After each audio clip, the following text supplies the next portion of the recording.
Oh yeah, what's up, y'all? 1212 in the place to be. I am Frank Red. How you doing out there?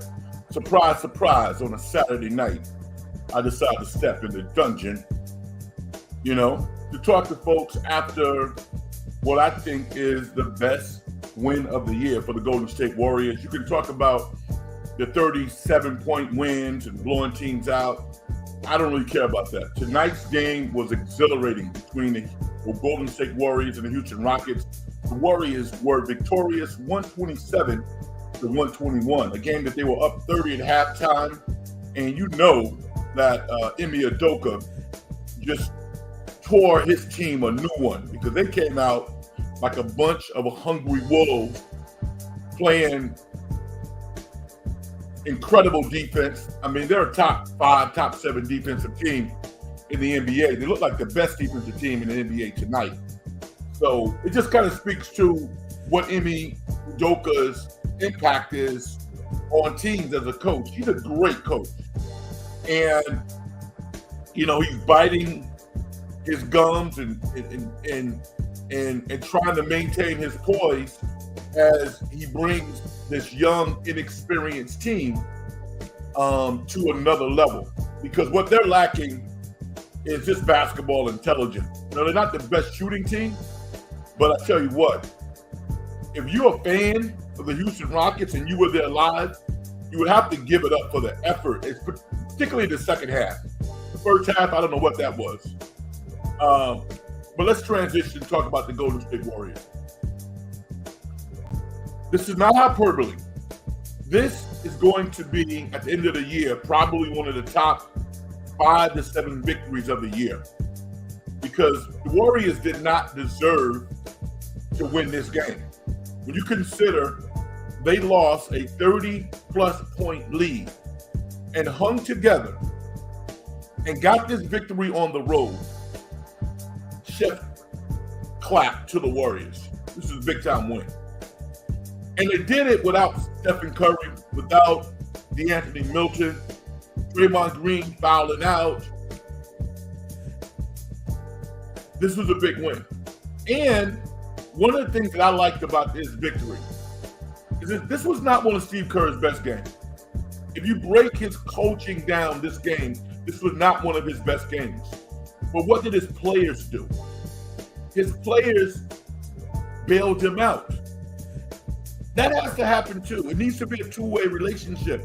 Sometimes coaches bail players out.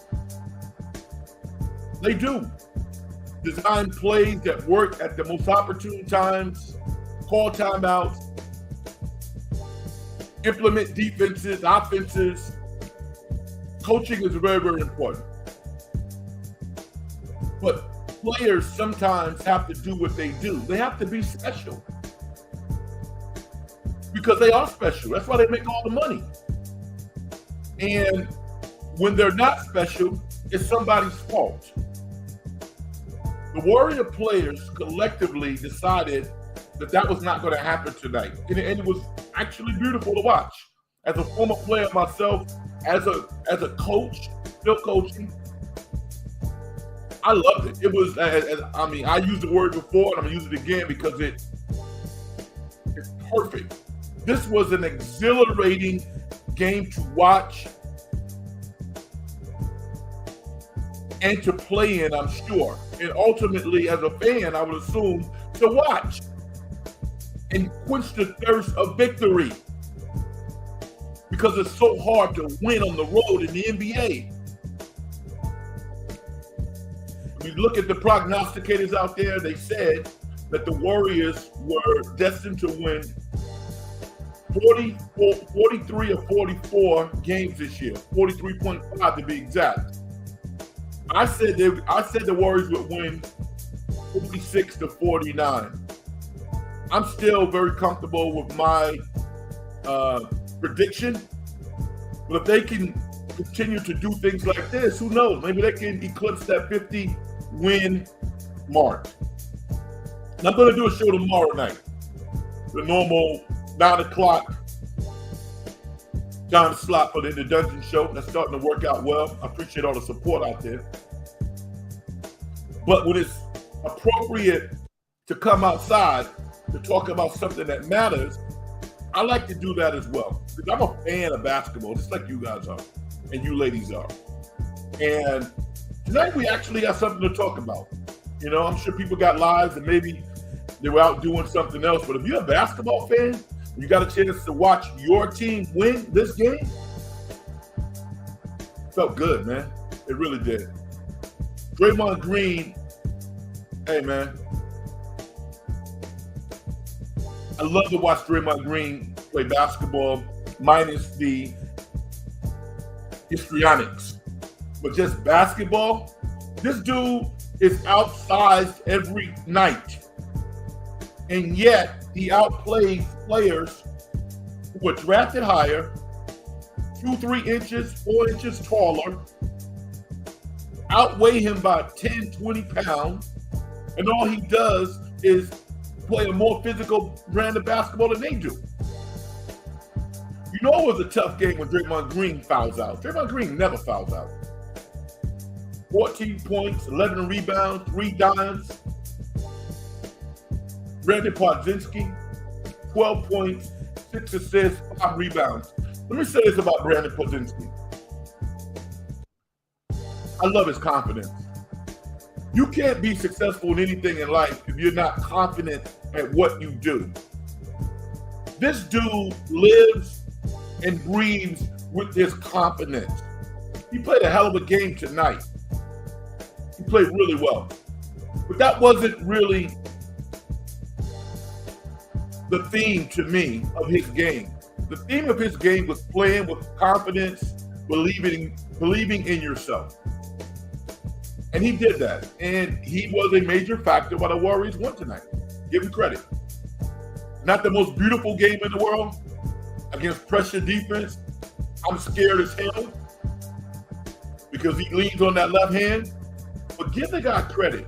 That dude is not afraid. He's not afraid. Salute, Brandon Podzinski. Jonathan Kuminga had the best stat line of any Warrior. 23 points off the bench, a plus 18. Plus minus. And I'm going to say this, because I'm in the camp that if the Warriors offered him 5 years for $30 million a year, they should have offered him more. The number that I came up with was $175 million for $35 million, and apparently that's what he asked for. Now the Warriors are, even if they re-sign him, they're going to wind up paying him $20 or $30 million more total package. If they were open to trading him, they're afraid that another team might turn this kid into an all-star. Because in a game of freaks tonight, the Houston Rockets has as many freak athletes as anybody.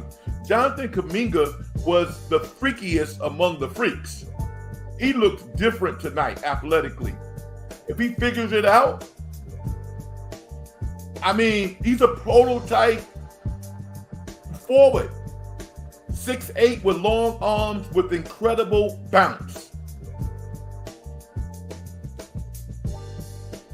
And when he wants to compete, which is most of the time, he's tough, man. If he's your third best player in the Big Three, you probably got a pretty good team. Buddy Hield, I like everything that he's been saying about being on the Warriors and learning.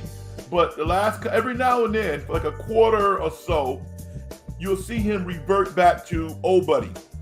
And we don't like old buddy. You know, he starts hunting shots and leaning on his incredible ability to shoot when he's hot.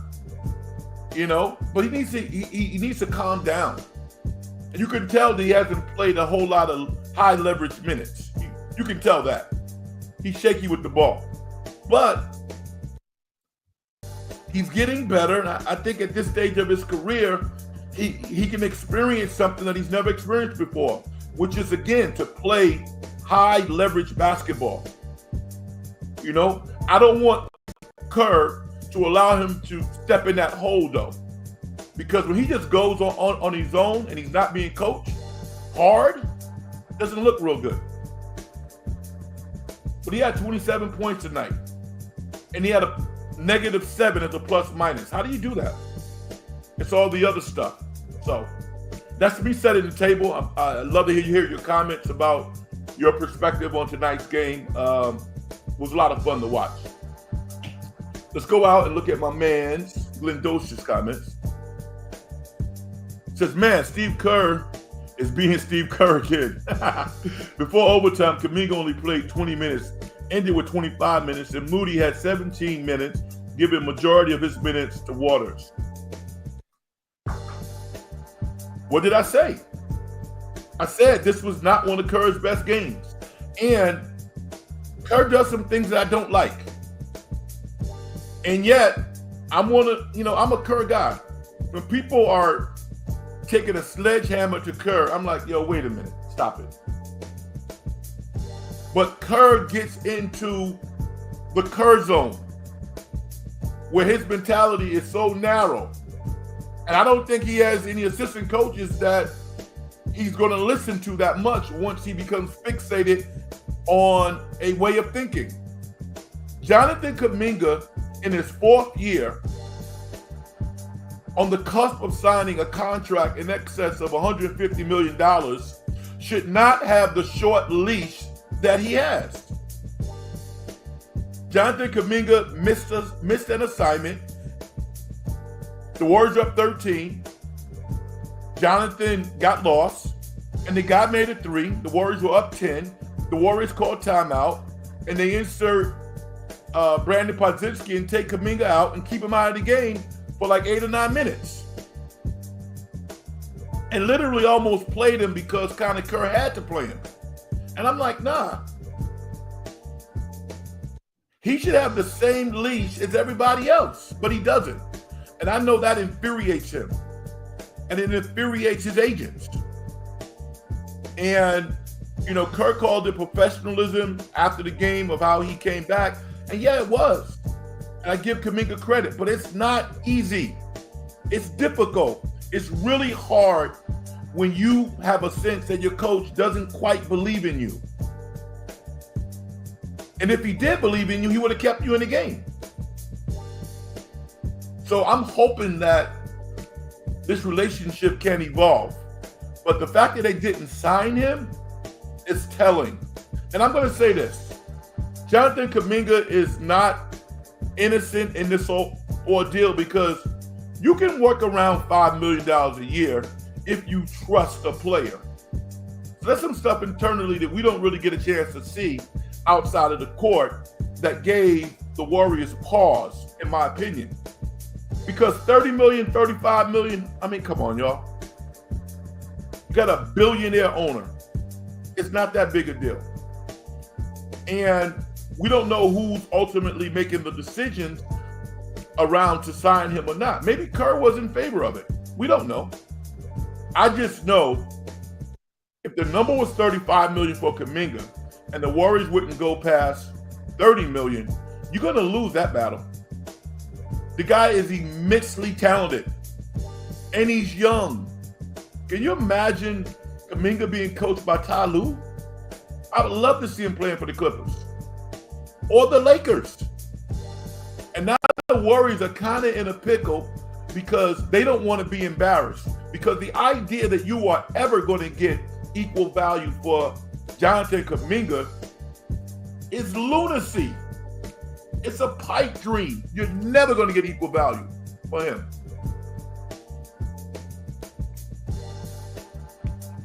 So what did you do? You just went Dak Prescott. That's what you did. Jerry Jones could have signed Dak Prescott for $30 million less in totality of the contract. And the Warriors are in the same situation. It bothers me. It really does bother me. Joel Barragan, destined or just prediction? What do you mean by that? Help me out. I don't know what you mean by that. Destined for what? Destined for a championship? I don't see it right now. Destined to exceed expectations of what the national media thinks that the Warriors are going to be. They're clearly better than what I think most people thought that they would be. Not maybe not you or I or fans, Because when I saw the roster, I was like, okay, we got action right now. It's like, you know, when my Knicks traded for Cat Towns, people were like, well, I don't know. I'm like, are you out of your mind? You know basketball? You see what Cat Towns is doing in a New York Knicks uniform? My man Keys, what's up, brother? He says, what's up, Frank? Warriors are playing defense like our championship years. Kuminga finally broke out. Loved seeing it. Yeah, me too. I love it, man. I noticed Kyle Anderson was in there for overtime. I believe he is a perfect fit for our system. And people put him down too much because he's not a great athlete, but he is a versatile, high IQ. Yeah, man. I mean, listen. Keys, first and foremost, I want to thank you for your support of me and checking out the program. And yeah, man, it really does mean a lot. It means a lot for everybody. Glendocious, Joel, I mean, anybody listening right now, I really appreciate it. I'm not one of these, well, I need more clicks. I'm not one of those guys.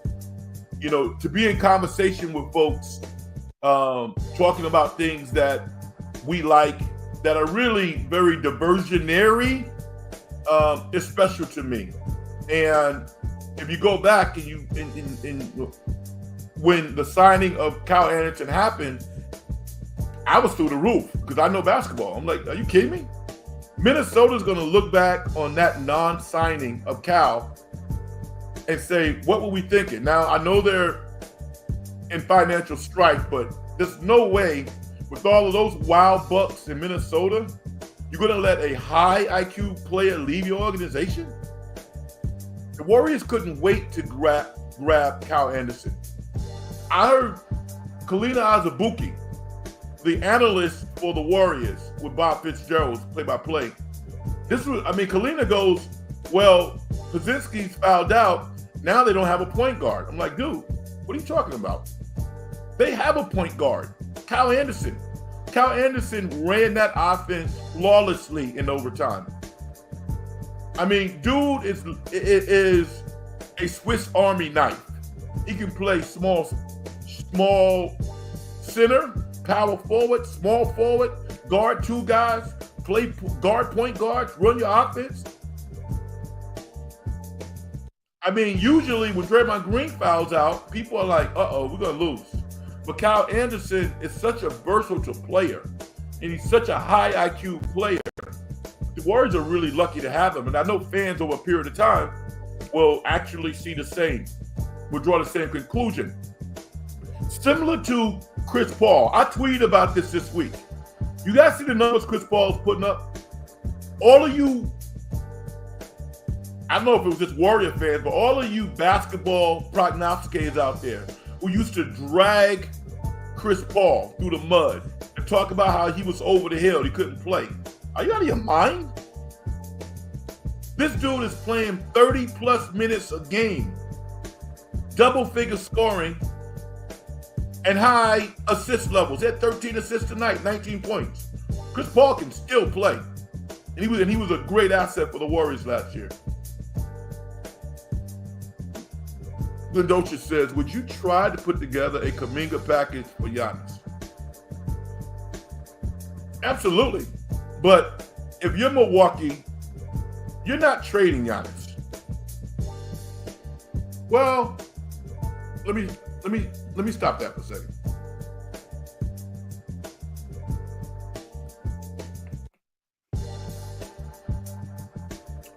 If Giannis wants to be out of Milwaukee,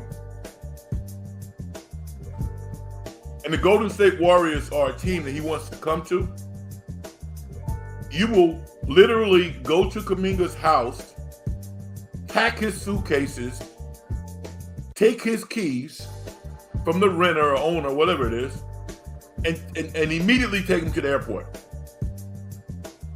This is Giannis here. So as much as I like Kuminga, I mean, that's kind of a joke, really? Haha. Of course you put together a package to get Giannis. Now, what that package would look like, you don't want to decimate your organization and not be good, but if you're Milwaukee and you gotta trade Giannis, Kuminga's obviously gone, but who else in the Warriors do you want? Who else do you want? You want Trace Jackson Davis? I don't know about that. You want Pozinski? No, you don't want him. Kuminga's the only player that Milwaukee would truly want. I mean, Wiggins, I guess, you know. What? How many first-round picks? 3 first-round picks? Giannis he's a planet rotation changer type of player. The earth moves differently if he's in your organization. He's still very young. I don't think he's 30 years old yet. So yes, the answer is yes. Absolutely. I don't see it happening. I think the Warriors screwed up. I think the Warriors, at their best, is probably going to get maybe a good player and picks. Like, for example, like a Cam Johnson and a pick. You know, if I'm the Brooklyn Nets and it's clear that I'm not going to get Cooper Flagg, because Cooper Flagg is pretty much everything of the American players that I know. There might be some people in other parts of the world that I doubt if they're going to come in within the next 2 or 3 years and be showstoppers. If Kuminga is in Brooklyn, I like that party. I do. Even if Brooklyn has a top 5 pick in the draft, if you send me a top 5 pick and Cam Johnson, I think that's as good as the Warriors going to do, because they're not going to get equal value for him. They're just not. They're not. So, you're going to start hearing more and more conversations about Kuminga depending upon how the season turns out, because I think the relationship is just fractured. You know, they don't totally trust him, and he's like, yo, you know, I can see myself somewhere else. And I make that statement because Kerr doesn't talk in a way that is like, we can't lose this guy. He doesn't say that. Remember when the Warriors re-signed Draymond Green? It was like, well, we can't be successful without Draymond Green. Have you ever heard the Warriors, Steve Kerr, say that we can't move forward without Jonathan Kuminga? No, we've never heard that. So, his talent was on display tonight on a Saturday night, and the world knows what's up. This dude is incredibly talented. Not the best student, a good student, but not an A student. But he has the potential to be an A student, maybe with a different instructor, different organization. So, I think I read that already. How many people thought that after 6 games, the Warriors would be 5-1?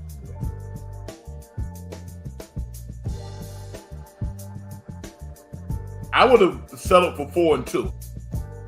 The fact that they're 5-1, it's mildly surprising, and they haven't played a real tough schedule, let's be honest. But when you consider Steph Curry's been out, the D'Anthony Milton injury so early, I mean, that bothers me, man, because I've had back issues before. And to be that young and to have, back issues to the extent that you can't play, that's troubling, because they're going to need this guy. He's a really, really good player. This victory against Houston on the road, to me, really softens the impact of the Clippers' loss. Because the Clippers are going to beat a lot of teams because they're so well coached. And, people might credit LeBron James for winning that championship over the Warriors. And I believe, 16? But give Ty Lue a lot of credit. I don't think people realize how good a coach he is. He's excellent. And it doesn't matter who suits up for the Clippers. They're going to play the right way. They're going to be professional. They're going to play tough. And as a result, there's so many teams in the NBA, unfortunately, that don't show up. Like, the Rockets didn't show up in the first half. They played a smart, well-coached professional team in the Warriors, and they got their butts kicked.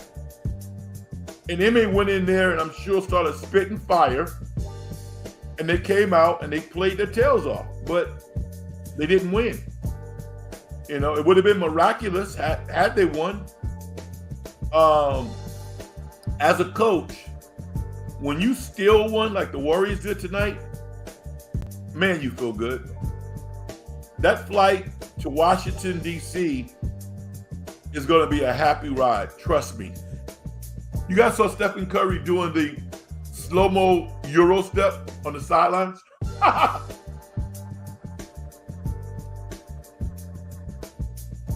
Can you imagine being Stephen Curry's teammate? Literally, you're talking about one of the top 10 to 15 players in the history of basketball. And you get to play with him and be his teammate and realize that he's just a normal person. He treats you like a normal person. I mean, to hear Buddy Hield talk about his experience thus far, it kind of takes you there, man. I'm like, wow. Steph is a great teammate. And when he's not playing, he's rooting for other guys to succeed. What a great experience. Awesome. So, doesn't really change my prognostication of where I see the Warriors. I think if they get the 6th seed this year, they got action. It's going to be a lot of fun seeing them match up against the 3rd seed. Not quite sure who that's going to be. It could be any number of teams. Phoenix is looking pretty darn good. The coaching change, I think, has been a difference maker. And going out and get Tyus Jones, I think, has really solidified their lineup because the ridiculous turnovers that they would have don't happen as frequently. They execute in the half court down the stretch.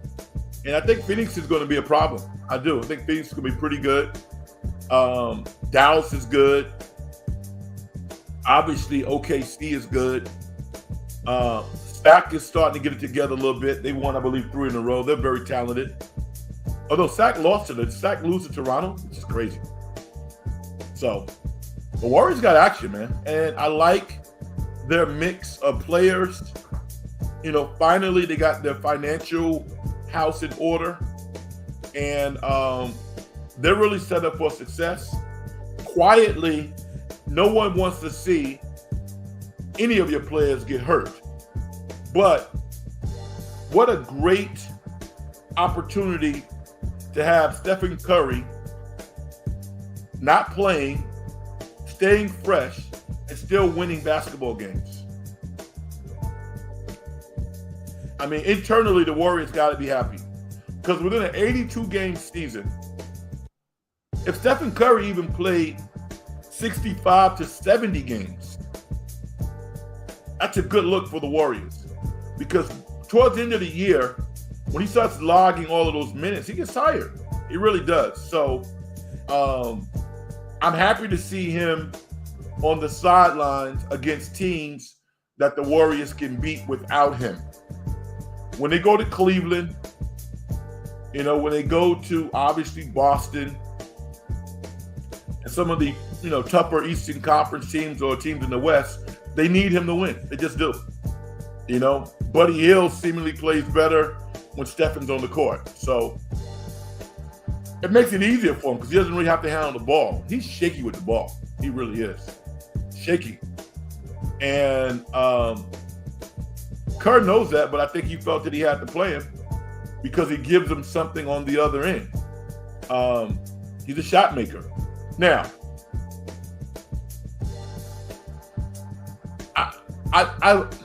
I want to talk about Moses Moody a little bit, because when I talk to my friends about Moses Moody in basketball, we always say, no matter how old he is, he's the most mature person at that age that we've ever seen in our lives. And I still say that. And, you know, he has to button his lips and be who he is because he got paid. You know, it's a double-edged sword. Would anybody turn down $40 million? I don't think so.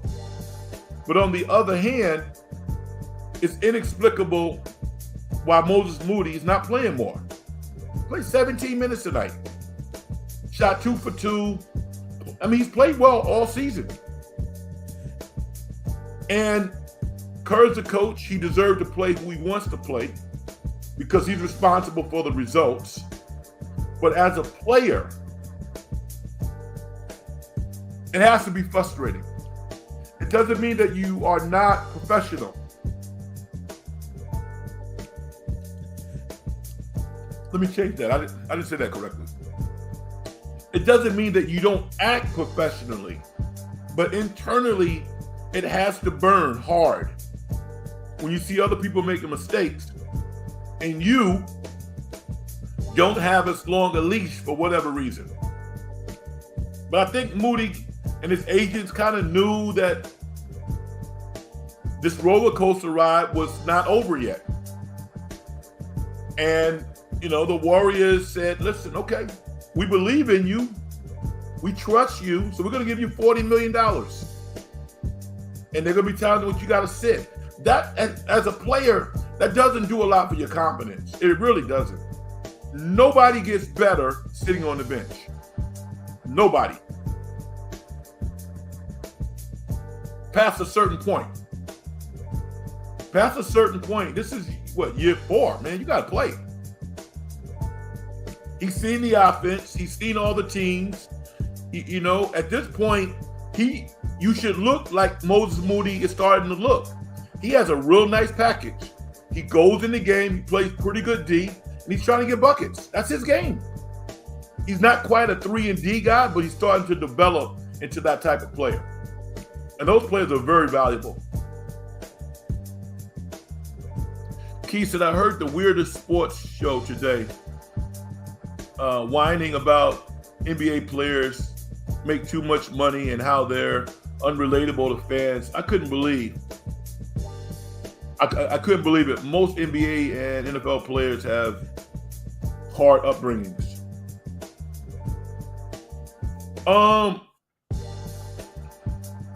Yeah, Keith, I don't know what show you're listening to. I would love to know what it is. But most people who host shows, to be quite honest, most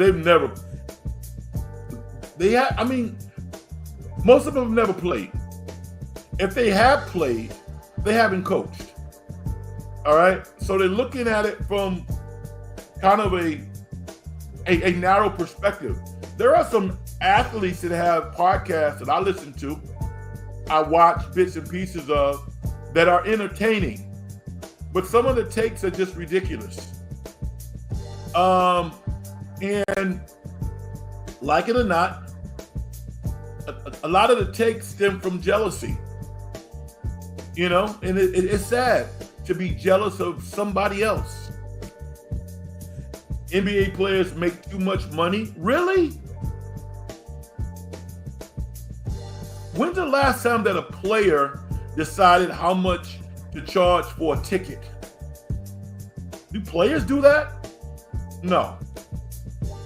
Do players negotiate TV contracts? No. It's just ridiculous. It's offensive to anybody who has a brain. How do you go in a decade from, and this is not the Warriors. The Warriors are one of the top sports organizations in the world. So I'm not referencing them. And they don't really talk about money, but think about this. They paid $450 million for the Warriors 10 years ago. The team is worth $8 billion now. Paying all the salaries. I would assume that if you have a role within the organization, you get paid. As an owner, you as an employee, everybody gets paid, and they're still worth $8 billion. So it's hard for me to watch a podcast, a television show, and I'm hearing like a tainted view from folks. Because I know a lot of it, I mean, some of them are good, but a lot of the stuff stems from jealousy. And that's sad to be jealous of somebody else. Unless you're going to be really, really direct with your take. Players are not relatable to children. Are you out of your mind? NBA players relate to fans more than anybody. It's just not true. I thought it seemed like a boring football day. No Colorado game. I know. I totally agree with you. Again, man, Deion Sanders, Coach Prime,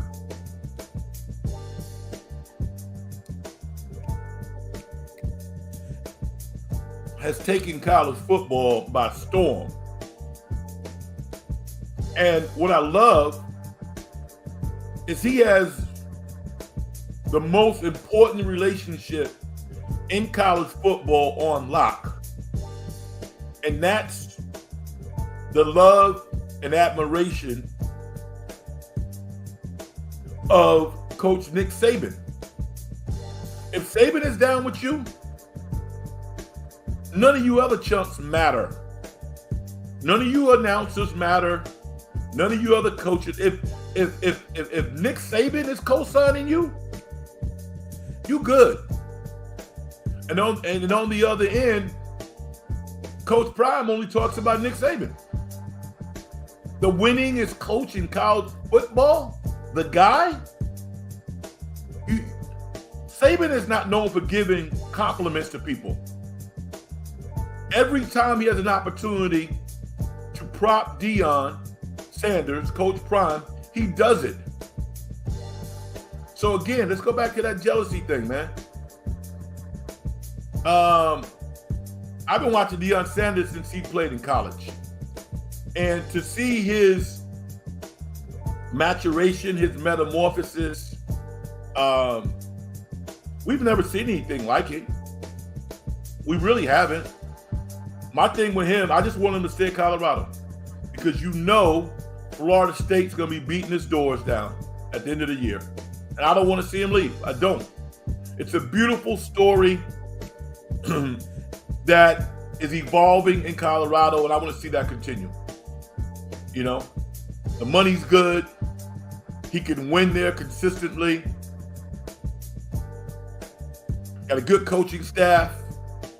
You know, so. But this weekend was definitely boring without Colorado playing. There's no doubt about that. The tough thing for me with college football is like, I don't mind seeing most teams get upset. It doesn't bother me that much. But there's two teams that I hate to see not do well. Michigan, I like Michigan. I've always liked Michigan. Something about that crowd, that blue and that yellow, you know, Bo Schembechler. I just like Michigan.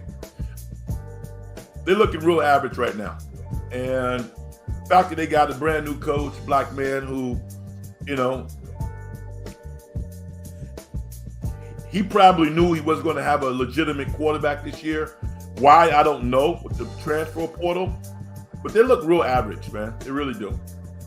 And Alabama. I don't ever want to see Alabama looking average. I don't want to see that either.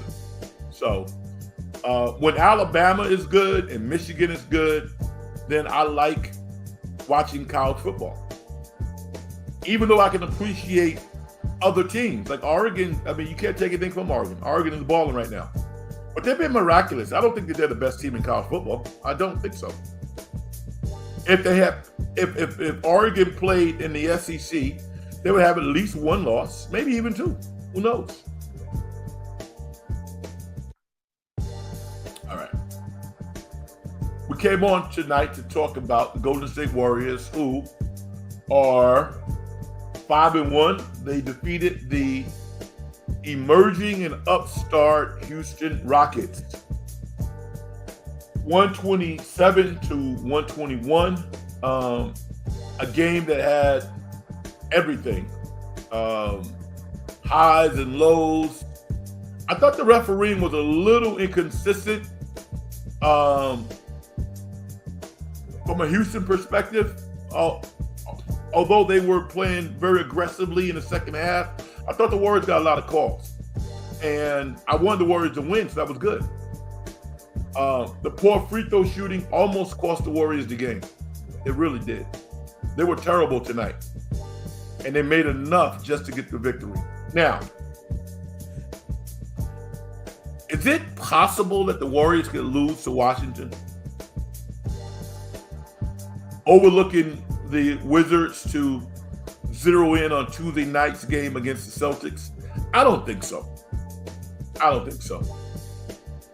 I mean, winning this first game was huge. You beat Washington, you're 2-0 on the roadie with 3 tough games left. Boston, Cleveland, and OKC. If you win any one of those games of the last 3, and you come back to the Bay with a 3-2 record on the road, that's phenomenal. Because chances of the Warriors going 21-20 again at home this year, it's highly unlikely. That's not going to happen. So you can't overlook Washington because it's going to be a high adrenaline game, obviously. Jordan Poole wants to play well. And give Jordan some credit. He's starting to play better basketball. I think that's all that people wanted to see from Jordan. You know, just to go out and play professional basketball to the best of your ability, resurrect that franchise. I'm happy to see that he's playing better basketball this year. They won 2 games already. They're not a laughing stock, and I'm happy for Jordan. Hopefully he'll continue to mature and get that team closer to the playoffs. They're not anything close to making the playoffs this year or even next year, I don't think. I think they drafted the wrong player also. But that has nothing to do with his play. I'm happy for Jordan. I want to see him continue to play well. Key said the show was blaming all of the prices of games on player salaries. It was on the local radio. Total idiots. Last time I listened to that garbage. Yeah, man, you know what? I'm gonna be honest with you. The last time that I was on commercial radio, it was a long time ago, over 10 years ago. I was number 1. That's a fact. And I hosted the show by myself. And I'm glad I did because it served me well in my life, and I'm never going to change. But I'm honest. I'm very honest. And I don't know who was hosting the show, but a lot of times, again, I know some people who have not played on a really high level who are really, really good. They're really astute, they're smart, and they give an honest take on what they see. And I like listening to them. You know, Gary Radnich was an idol of mine. You know, he was somebody that I looked at in radio and was like, wow, man, he's really good at his job. Now, Gary Radnich apparently at one point was a really good basketball player. But I noticed I found out about Gary Radnich when he was an adult, well into his career as a sportscaster. but I like listening to him on the radio because he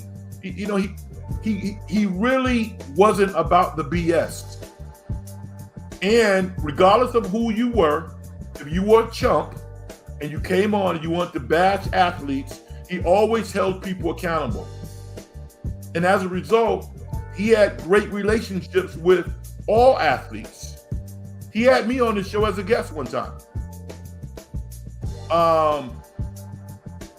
But a lot of times, some of these hosts, they start to, piggyback off of bad takes because they're friends. I didn't have a lot of friends.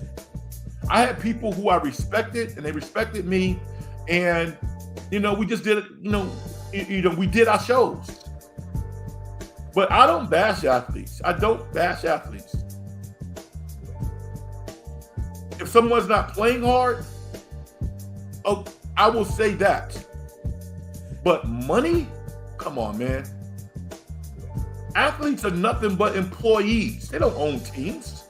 It's ridiculous to connect a player's salary to the price of tickets. You out of your mind. Have you seen the TV contracts? Wednesday is my day off. I hopefully get to see the Warriors compete with the Celtics. Oh, that's Wednesday. Okay. I didn't know that. That's Wednesday? When do the Warriors play Washington? That can't be tomorrow, right? Do they play tomorrow, back to back?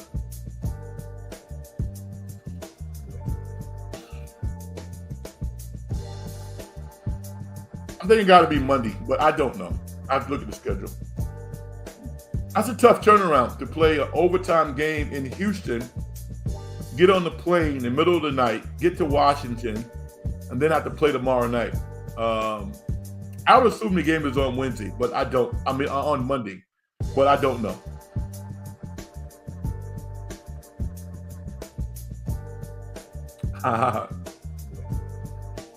He says, Frank, you've already been at the top. I would love to see you do more radio and TV. It's fun, man. It's fun. I'm good at it. And I really only have one. I mean, I got people I'm friendly with, but Larry Krueger and I are good friends. We've known each other for a long time. And Larry has reached out to me numerous times. He's helped bring my voice to more folks, and I am so grateful and very appreciative. But not a lot of people reach out to me because I got a strong presence. I realize that. I do have a strong presence. My takes are different than a lot of folks. I'm smart. I'm really good at what I do. And that's intimidating to a lot of people because I'm not about the bullshit. I'm not. And I played the game on a very high level. And I coached on a very high level. And I'm not somebody who needs to do this for money. If I did, I would be far more aggressive in terms of trying to get out there more. Now, I will say that I'm probably going to go to more Warrior games this year. I got a good relationship with the Warriors that I've been able to maintain, for a long period of time, just based on me just grinding, doing a professional job, never doing anything stupid, and just being professional. I'm a professional. So even though it's kind of arduous to get out there and connect and all that good stuff, I would love to run my numbers up. I would. I mean, it's actually taken me a lot longer to build an audience in terms of subscribers and stuff like that than I thought it would. But when I take a look back, I don't really do jack to promote my show, which is okay. And I understand that. This is probably, the podcast game is probably, I'm going to say 50-50. 50% talent. I don't think you can be non-talented and galvanize people like yourself who show up and listen and comment, but you need to market yourself. You need to have a great team. I haven't seen anybody who is successful in this arena who doesn't have a great team. So I need to continually build my team. But, you know, I come from the hip hop industry, man, music. The best promotion has always been word of mouth. But we're in a different age now. This is a technology-driven society. And, you got to use technology. I'm on one social media entity. That's Twitter. That's it. I'm not on, what's it called? Not Snapchat, Instagram. Yeah. I have an account. My account actually is Frank Red Sports. I got Frank Red Sports. I got Frank Red Music. And I've actually never used it. And I will use it. But I'm just like, I'm a real authentic type guy, man. And I love meeting new people and realizing that the show and the channel is growing organically. I just love that, man. What an honor. Keith says, love you on the Krug Show. You are the best NBA analyst on there. Enjoy your thoughts on other sports as well. I appreciate that. And I'm going to say this. I played every sport. I played basketball, D1 level. I played football in college too. I'm probably one of the few athletes at Fordham University to have played basketball and football. I played both sports. I played high school baseball for a year, played catcher in right field, and I played lacrosse as well. So I know lacrosse. And my first job as a 13-year-old was a caddy on the golf course. We don't talk a lot about golf, but I know golf very well. I was a caddy for over 10 years. My first job. And it's funny, my experience as a caddy taught me what a beautiful game golf was, and that I needed to get an education, because that's not something I want to do at that level for the rest of my life. I saw like a lot of older gentlemen caddying because they needed to. I was like, okay, I see how this is going. I love this game and the money was good, but I need to get an education. So it served its purpose. I learned the sport. I learned that community, and it increased my value for education as well. So all good all around, man. But yeah, it's interesting, Keys, because I'm just as passionate about music, hip hop music, and telling stories. Writing is one of my strengths. As you know, I've said it before, but I've written a screenplay. I'm in the process of writing something now.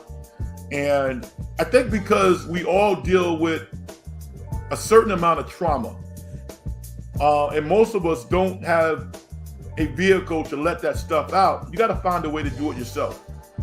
Via music, telling stories, writing, art, whatever you do. And I just love telling stories. I don't have, I'm getting ready to get Hulu. I don't have Hulu. But I'm excited because I'm going to finally get it. My cable bill is so expensive, it's crazy. But I'm going to get Hulu because I need to watch The Bear. The star of The Bear was on, what was that show on Showtime he was on? Just a wackadillo, but what a great actor he is. Incredible actor. And so I kind of went down a rabbit hole over the past couple of days watching these clips of The Bear, these 2-3 minute clips, never having watched an episode. And I had refrained from getting Hulu and watching it because I know how good it is. And the clips did not disappoint. So I'm in the process of writing something that kind of takes like an inside view on a certain industry. And I'm just excited about developing characters and espousing knowledge that I have about something that's different. different in sports. But yeah, man, sports is something that I love to do. And I certainly would be open to more opportunities, but not at the extent of being somebody different. I'm never going to be anybody different. I'm going to be who I am. So, what we're doing right now is fantastic. That's good. If something else happens, that's great. But having my own channel, building my audience, getting to know folks based on their takes is great. And the industry is evolving. I was talking to somebody a couple of days ago. My strength is really conversation. So when we get to the point on the internet, and maybe it's already there yet, I just don't have the technology. But when we get to the point where it's more conventional radio, where I can just kind of pick the phone up and have a conversation with somebody, it's over at that point. This relationship is a little different in that I talk, you guys comment, but to hear your voice and have you kind of expound on stuff in the moment, that's my wheelhouse. Because I like to listen. I like to listen to people. So thank you, Keys, for your comments and your support. If you're listening for the first time, my name is Frank Red. What's up, everybody? Pleasure to meet you and to engage in conversation with you. I appreciate you so much. I always get excited too about how many likes the show gets, because I don't know. I can't see it from my interface. I can't see it until after the show's over. So if you haven't hit the like button, hit the like button. It definitely helps the show. If you are new and you have not subscribed yet, then do that as well. I really appreciate it. We came on tonight to highlight what I think is what will be one of the most important victories of the year for the Golden State Warriors. Their 5th win of the year. They're now 5-1. They defeated the Houston Rockets, who they're going to be spitting fire next game. Whomever is playing Houston at home next is going to lose. That is a very talented team. Steve Kerr, I'm sure, is like, yo, I can't do this too many more years. When Stephen Curry says it's over for me. Because unless the Warriors get lucky, and I think the Kuminga thing was a misstep, they might have to take a few steps back. And I don't think fans are necessarily ready for that. Because at the very least, Houston is going to be in the play-in this year. They're tough. They're as physical as any NBA team out there. I mean, it wouldn't surprise me if they won this series over OKC, because they're going to beat the crap out of OKC. Those athletes, are you kidding me?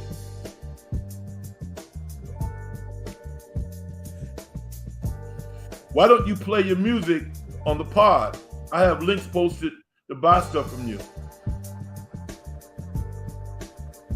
Great question. Again, I'm shy, man. I'm not that smart, man. I mean, I don't really like popularity. Interesting story, though. I'll tell you something today. I was in Starbucks today, and I was doing some work. I was working for a couple of hours, and these high school kids come in at Starbucks, right? And it was 2 girls, there was 1 guy, and they were doing some schoolwork. And all of a sudden I noticed that one of my songs, Where I'm Supposed to Be, the numbers are starting to go up. And I've done 0 marketing for my music, which is not very smart. But I noticed the numbers are starting to go up. So I asked the guy, I said, if you punch in, I said, can you do me a solid? I said, can you punch in Frank Red on YouTube? What will come up? And he said, well, I'm sorry, but an advertisement for a hot sauce comes up. I said, well, you can't have any spaces in between it. Frank Red. So he goes, oh yeah, there you are. I go, okay, cool. And I put my headphones on. I continued to do what I was doing. 15 minutes later, I took him off and he said, yo, I just listened to 3 of your songs and this song is my favorite and blah, blah, blah. He goes, I really like this. This is incredible music. And he was like, well, who is the lady who's singing in the background? And I told him her name. And he goes, you should put her name on the title. And I go, yeah. If I did that, I know the songs would be a lot more popular. But I didn't want to do that. And it's just really my principle. And maybe I'll mention her name at some point.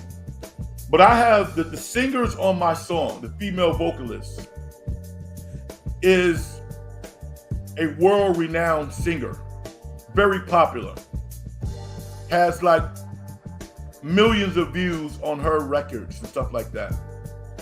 She's from London, actually. Really, really talented person. And I just arbitrarily, I had a friend who reached out to her with one of my songs and she liked my music. So she kind of did me a solid. And it took the song to a whole nother level. And my whole thing is, I don't want to use her for my own gain. Because she didn't say, we're collaborating. I gave her writing credit. If somebody asked me, I would be like, yo, this is such and such. Because she's really dope, beautiful, smart, has integrity, and what a great, great singer she is. I have multiple songs with her that I have not even released yet. So be on the lookout for that. I got another joint coming out called My First Coach that I'm really excited about. So y'all can talk about my music a lot too, Keys. And I think, as I evolve, my goal as an artist is to put 10 songs on the internet. At that point, I can do shows and stuff and have fun. And the cool thing about me as an artist, because I've been rapping for a while and I really know it, is that I'm legit. I'm not a poser. My music is really, really good. And I got a real critical ear. So I know it's good. And why is it good? Because I put the time into it. I've been doing it for a long time. I'm smart. I got stuff to write about, So,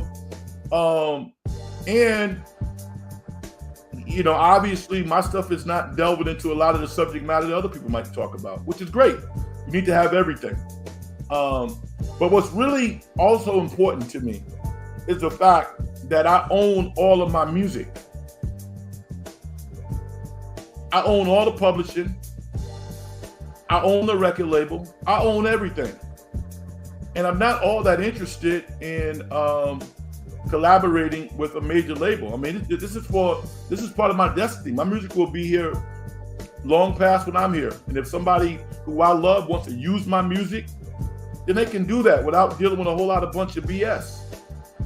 Owning content is an incredible thing. It really is. So thank you, Keys. I appreciate you, brother. Just keep listening to the music. Go to Spotify, YouTube, wherever. If you like the songs, then play them. Tell people about them. And that'd be pretty cool. Doc River seat getting hot. We can offer Terry Stotts, Kuminga, Moody, Payton, and picks. Hey, man. If you do that, and Giannis wants out of there, I actually think that's the only way the Warriors going to come up. I honestly believe that. I think something miraculous, something crazy has to happen for the Warriors to reposition themselves among the top tier teams in the NBA. And because they're such a great organization, it wouldn't surprise me if it happened. The Warriors are, listen, top shelf. They really are. From the top to the bottom, they know how to run a business. And they understand the value of customer service, community service. Yeah, man. They win over there in all aspects of running the business. They know how to do it. They know how to win. So All right, I'm gonna wrap this up. The Warriors win 127 to 121. I will be back on the air tomorrow night, somewhere probably between 8:30 and 9. Maybe I'll start a little earlier because the 49ers have a bye week. So maybe we'll get in here a little earlier. But I look forward to talking to everybody and sharing thoughts about sports and kind of wrapping the weekend up. Saw a good movie over the past couple of days I want to talk about as well, and I'll introduce that tomorrow night. All right, my name is Frank Red, everybody. Pleasure to talk to you. I'm going to do my thing and get out of here. Success and getting paid is a manifestation of the whole process. If you as an individual don't do things to help other people make their lives better, as far as I'm concerned, you haven't done nothing. All right, hit the like button, hit the subscribe button, and I'll talk to you tomorrow night. I'm out. Peace. Get that in there, Keys. There you go, brother.